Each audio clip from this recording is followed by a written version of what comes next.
सावन का पावन महीना प्रारंभ हो चुका है। आज के हमारे इस वीडियो में हम आपके लिए सावन मास के प्रथम सोमवार की पौराणिक कथा लेकर आए हैं।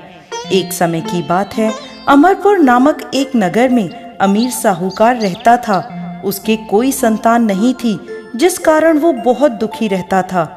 संतान प्राप्ति के लिए वो हर सोमवार व्रत कर भोलेनाथ की पूजा किया करता था। संध्या के समय मंदिर में जाकर भगवान शिव के आगे घी का दीपक जलाया करता था। उसकी भक्ति देखकर माता पार्वती बहुत प्रसन्न हुई और भोलेनाथ से कहने लगी, हे प्राणनाथ, ये आपका सच्चा भक्त है, कृपा करके इसकी मनोकामना पूरी कर दें। यह सुन भोलेनाथ बोले, पार्वती, पूर्व जन्म के कर्मों के कारण इसके भाग्य में संतान सुख नहीं है। परंतु माता पार्वती नहीं मानी। तब भोलेनाथ ने स्वप्न में उस साहूकार को दर्शन दिए और संतान प्राप्ति के वरदान के साथ साथ ये भी बताया कि उसका पुत्र अल्प आयु होगा और उसकी आयु मात्र 16 वर्ष की होगी। यह सुनकर साहूकार प्रसन्न तो हुआ, परंतु साथ ही साथ चिंतित भी हो गया। ये सारी बात उसने अपनी पत्नी को भी बता दी। पुत्र के अल्प आयु होने की बात जानकर साहूकार की पत्नी भी बहुत दुखी हुई, लेकिन साहूकार ने अपने सोमवार के व्रत का नियम नहीं छोड़ा। कुछ समय बाद साहूकार के घर में एक सुंदर पुत्र रत्न पैदा हुआ, जिसका नाम उन्होंने अमर रखा। अब अमर 11 वर्ष का हो गया था, तो साहूकार ने उसे अपने मामा के साथ शिक्षा ग्रहण करने काशी भेज दिया।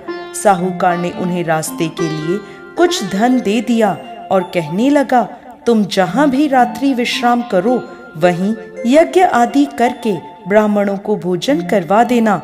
अमर अपने मामा के साथ यात्रा पर निकल पड़ा।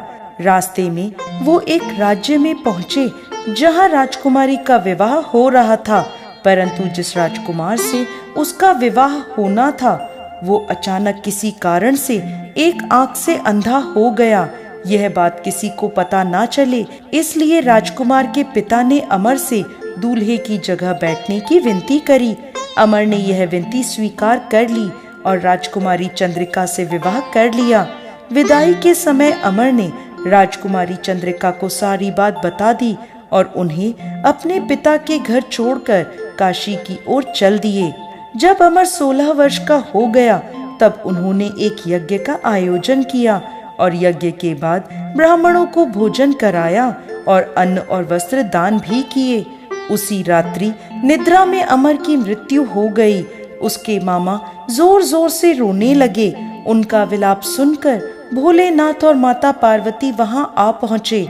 अमर के मामा का विलाप देखकर माता पार्वती भोलेनाथ से बोली, प्रभु, इस व्यक्ति के कष्ट को दूर कीजिए। तब भोलेनाथ बोले, पार्वती, ये वही साहूकार का बालक है जिसे 16 वर्ष तक जीवित रहने का वरदान मिला था। तब माता पार्वती ने भोलेनाथ से कहा, हे प्राणनाथ, इसके पिता 16 वर्ष से सोमवार का व्रत करते हुए आपको भोग लगाकर दीप प्रज्वलित करते हैं। कृपा कर उनके दुख दूर कीजिए। माता पार्वती की ऐसी प्रार्थना सुन भोलेनाथ ने अमर को जीवन वरदान दे दिया। वरदान प्राप्त होते ही अमर जीवित हो गया। स्वस्थ होते ही वो अपने नगर की ओर वापस लौट चला। तब रास्ते में वह राजकुमारी चंद्रिका के पास आ पहुंचा। वहां के राजा और राजकुमारी चंद्रिका ने अमर को पहचान लिया। राजा ने राजकुमारी चंद्रिका को अमर के साथ उसके घर की ओर विदा किया।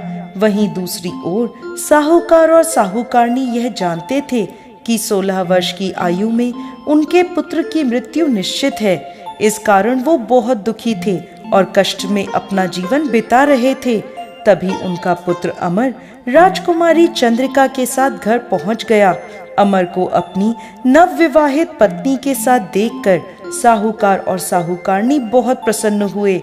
उसी रात भोलेनाथ ने साहूकार को स्वप्न में दर्शन दिए और कहने लगे, हे साहूकार, तुम्हारे सोमवार के व्रत से प्रसन्न होकर मैं तुम्हारे पुत्र को लंबी आयु प्रदान कर रहा हूँ। हे भोलेनाथ, जैसा दुख आपने पहले साहूकार और साहूकारनी को दिया, वैसा किसी को मत देना, और जैसे बाद में उनके पुत्र को लंबी आयु प्रदान करी, वैसे ही इस कथा को कहने वाले, सुनने वाले और हुंकारा भरने वाले सब पर कृपा करना। जय भोलेनाथ, जय माता पार्वती।